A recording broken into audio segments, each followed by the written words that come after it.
اللہ کے محبوب صلی اللہ علیہ وآلہ وسلم کا شجرہ نسب اور سلسلۃ الذہب تمام علماء و مورخین کے نزدیک آپ صلی اللہ علیہ وآلہ وسلم سے لے کر عدنان تک متفق علیہ ہے اور مسلم نسب ہے، اس میں کسی کا اختلاف نہیں۔ البتہ عدنان کے بعد حضرت اسماعیل علیہ السلام تک کتنی پشتیں ہیں؟ بعض مورخین 30 بتاتے ہیں اور بعض کے نزدیک 40۔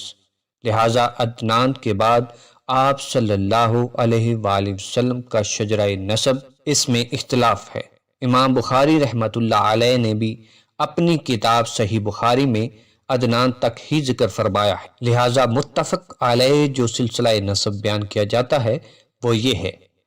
حضرت محمد مصطفیٰ خاتم النبیین صلی اللہ علیہ وآلہ وسلم بن عبداللہ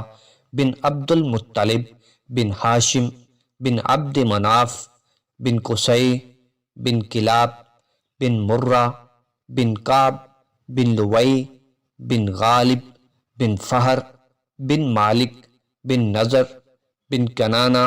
بن خزیمہ بن مدرکہ بن الیاس بن مضر بن نزار بن ماد بن عدنان۔ حضرت عبداللہ بن عباس رضی اللہ تعالیٰ عنہ سے روایت ہے کہ نبی کریم صلی اللہ علیہ وآلہ وسلم جب اپنا سلسلہ نسب بیان فرماتے تو عدنان سے تجاوز نہ فرماتے، عدنان پر رک جاتے اور یہ فرماتے کہ کذب النسابون، کہ آگے نسب بیان کرنے والوں نے غلط کہا ہے۔